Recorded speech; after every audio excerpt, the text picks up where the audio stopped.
Assalamualaikum warahmatullahi wabarakatuh. Perkenalkan nama saya Dina Judiani, NIM 191014 Prodi Administrasi Publik Reguler semester 6.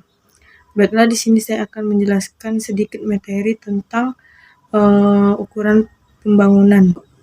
Ukuran pembangunan itu mempunyai indikator-indikator.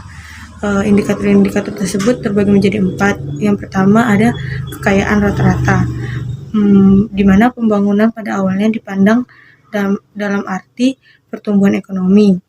Masyarakat dinilai berhasil melaksanakan pembangunan jika pertumbuhan ekonomi masyarakat tersebut cukup tinggi. Dengan demikian, yang diukur adalah produktivitas masyarakat atau produktivitas negara tersebut setiap tahunnya lewat perhitungan pendapatan rata-rata. Yang kedua ada pemerataan. Kekayaan keseluruhan yang dimiliki atau yang diproduksikan oleh sebuah bangsa tidak berarti bahwa kekayaan itu merata dimiliki oleh semua penduduknya. Bisa terjadi sebagian kecil orang di dalam negara tersebut memiliki kekayaan yang berlimpah, sedangkan sebagian besar masyarakat hidup dalam kemiskinan. Hal ini bisa menimbulkan ironi. Orang kaya ini ibaratnya sebuah pulau kecil yang dikelilingi oleh samudra orang miskin yang sangat luas. Kemiskinan yang ada di masyarakat ditutup oleh adanya kekayaan yang luar biasa tersebut.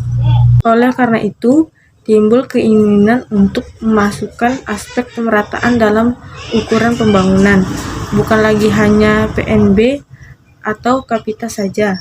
Pemerataan ini secara sederhana diukur dengan melihat beberapa proses dari PNB diraih oleh 40% penduduk termiskin, beberapa persen oleh 40% penduduk golongan menengah, dan 20% penduduk terkaya. Kalau terjadi ketimpangan yang luar biasa, misalnya 20% penduduk terkaya meraih dari 50% PNB, sedangkan sisanya dibagi antara 80% penduduknya.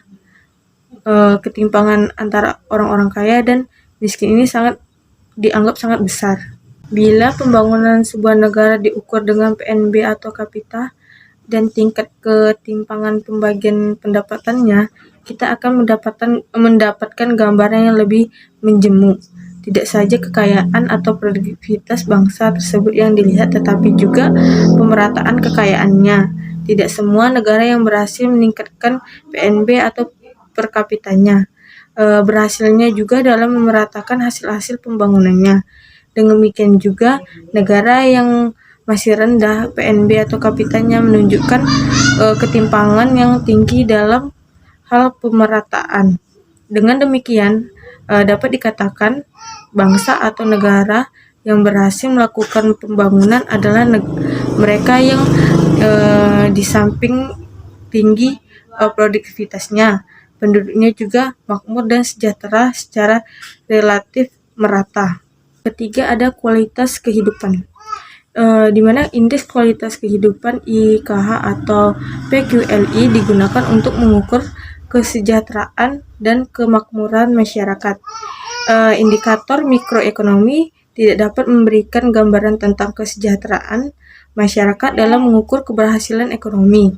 Misalnya, pendapatan nasional sebuah bangsa dapat tumbuh terus, tetapi tanpa diikuti oleh peningkatan kesejahteraan sosial.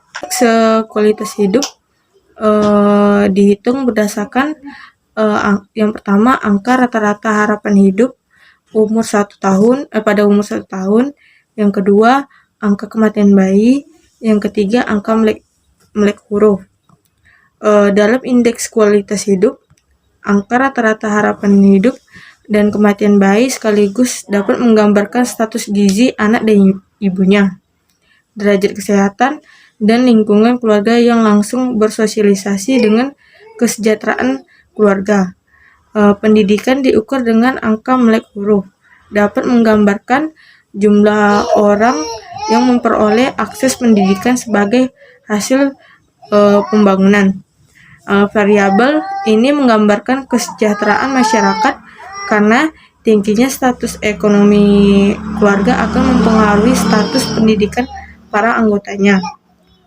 Oleh para pembantunya, indeks ini dianggap sebagai yang paling baik untuk mengukur kualitas manusia sebagai hasil dari pembangunan. Di samping pendapatan per kapita sebagian diukur dari kualitas manusia. Yang keempat ada keadilan sosial dan kesinambungan, di mana tolak ukur pembangunan yang berhasil yang semulanya hanya memberikan tekanan pada tingkat produktivitas ekonomi sebuah negara kini menjadi semakin kompleks. Dua faktor baru yang ditambahkan pada pembahasan di atas, yaitu faktor keadilan sosial dan faktor lingkungan.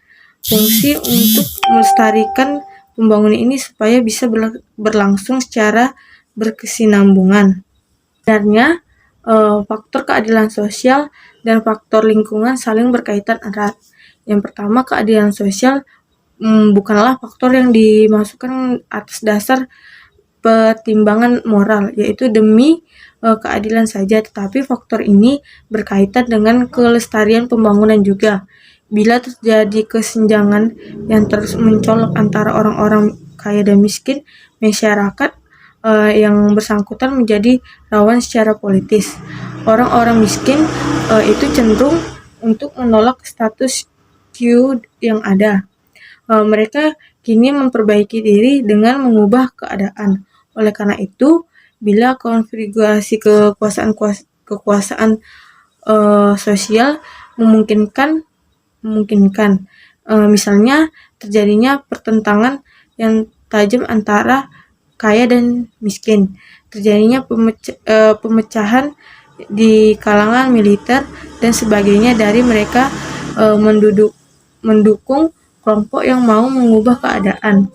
Kelompok-kelompok orang miskin ini berorganisasi secara relatif baik dan sebagainya.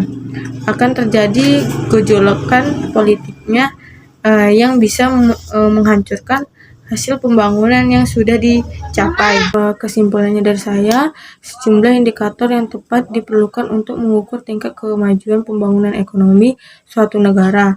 Manfaat dari indikator tersebut adalah untuk memperbandingkan tingkat kemajuan pembangunan atau tingkat kesejahteraan masyarakat antara wilayah atau negara dan mengetahui corak pembangunan setiap negara atau wilayah.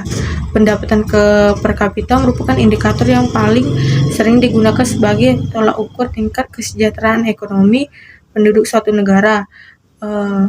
Kelebihan utama dari pendekatan ini adalah karena pendekatan ini difokuskan pada rasio dari pembangunan, yaitu meningkatkan standar dan kualitas hidup masyarakat secara berkurangnya angka kemiskinan.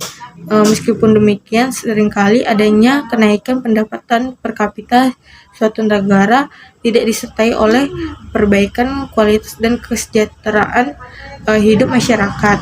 Demikian, hanya itu saja yang dapat saya sampaikan. Terlebih dan kurang saya mohon maaf. Wabillahi taufiq wal hidayah. Wassalamualaikum warahmatullahi wabarakatuh. Terima kasih.